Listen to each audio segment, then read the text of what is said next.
Okay, I think we're live. Let me make sure this is working before I start talking. Because that's the downside of live streaming is if it doesn't work right, yeah, you're boned. Anyway, welcome to the D&D December video for today. So I guess I'm going to be talking about becoming a Dungeon Master. So after our first Dungeon Master, and my group kind of petered out after two, not the best campaigns. Wasn't bad D&D, but not so bad. I figured I could probably run a game, and I ran a game. The end. Good night, everybody. Oh, no, actually, I'm going to talk a little more on that.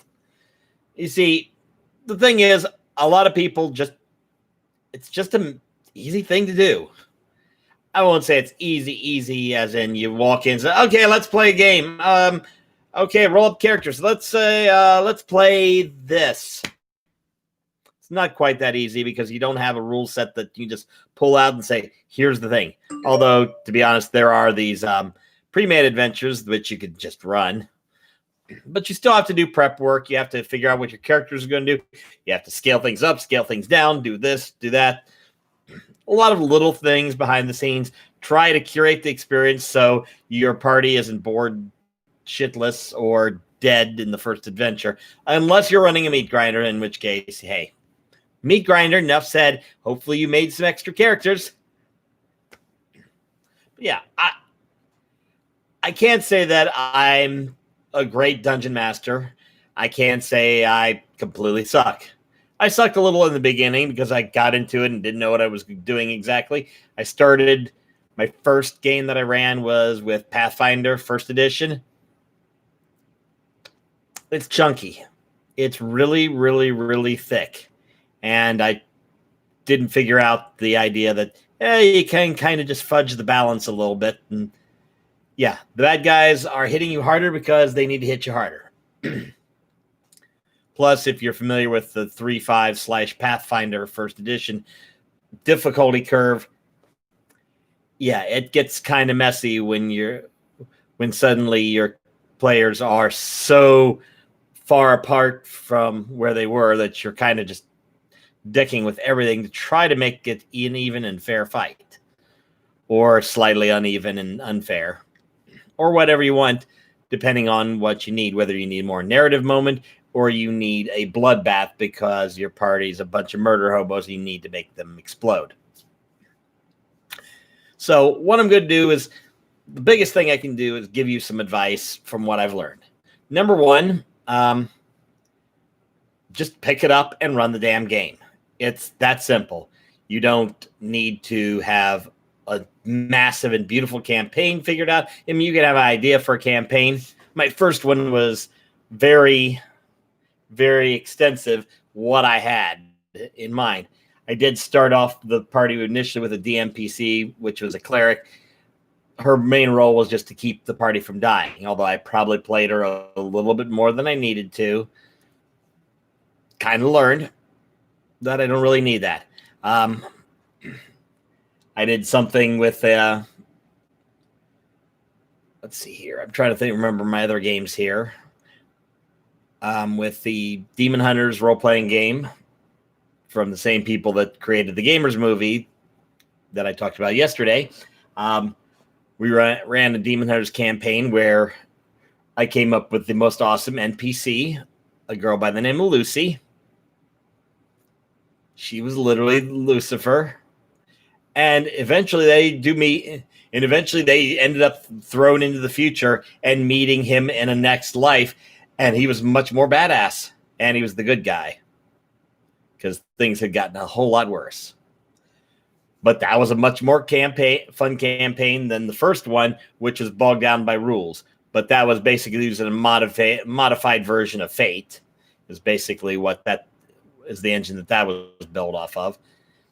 And then finally, I got to running my D&D campaigns, and probably the best one is the one I ran with Lars and his wife, the Dungeons of Adrian, which pretty much built my own world, my pantheon, and I kind of threw together and have been cobbling a lot of the basics together. But the big part is that we're trying to figure out where we're going to go from here. if I can get them back to gaming, because between Lars being even busier because of COVID and Shelley's job not changing much because of COVID, except that you have to make more time and plan more stuff, and everything's busy and it's crazy. Because luckily, all of us happen to be in jobs that were not killed by COVID, which happens sometimes. So now with Adrian, I've also got the second part of the campaign where I've already figured out roughly the canon ending for the original campaign with an artifact that I borrowed from the Jeremy Irons ham-fisting D&D movie. What happened there is, after the artifact is destroyed, dragons are wiped out of the world, and we go 500 years later, where only one of the original campaign's heroes is a level 20 wizard in her tower in the north, having to fight off occasional tide of very unhappy dragonborn and kobolds who are kind of pissed because their dragon gods are dying off, and they know exactly who did it. But there's another threat in the world, and So my advice is, first of all, run the damn game. The second thing, try different things, change it up, listen to what your players have to say. Don't be tied to exactly what you believe is the story, and that's it, and rock solid. If the party seems to be kind of losing interest, figure out what you could do to send them on to a side quest or something like that. I mean, after some adventures which weren't going that great, I decided, let's see here. Let me find that, actually. I broke out this book, and we went into the, what was the adventure we went in? I forget already. Sunless Citadel, which is a first-level adventure, but they were a little more powerful. But there was only 2 of them. Well, and I gave him a barbarian NPC who was basically a big, massive meat shield, which was kind of important after a single orc one shot nearly TPK'd the party. Although to say them, I kind of had to throw some civilians in there, which it made sense in the narrative, but it was a little bit of a cop-out. But they get to keep playing their characters. And that's the thing. Now, advice number 3. Don't let the rules or your expectations dictate things. Sometimes you got to save your party. Sometimes you have to kill a player.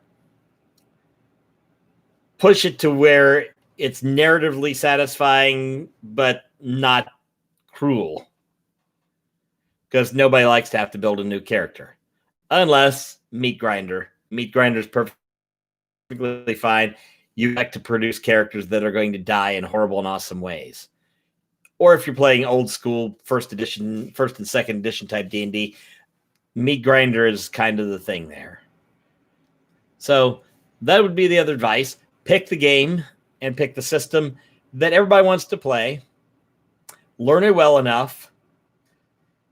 Always be willing to compromise. Always be willing to adjust and change things, and just have fun. Remember, your job is to produce the story, then produce enough story to back up what you want to run, send them into it. Their job is to play in this world and see what happens. And then you get to sit back and have fun. I can remember one of my best experiences, other than my convention games, which were fun, was a one-shot I did where we set up basically they had to steal something, basically a heist adventure where they had to steal this magic mandolin from a bard in the middle of a party, which they successfully did. But literally, I set them into the adventure, got everything that they needed, then sat back for an hour as they planned and schemed, and I would occasionally answer something, but mostly it was just sitting there and letting the players play the game and I didn't have to do a damn thing. And then letting go, and then I had to react whatever they did.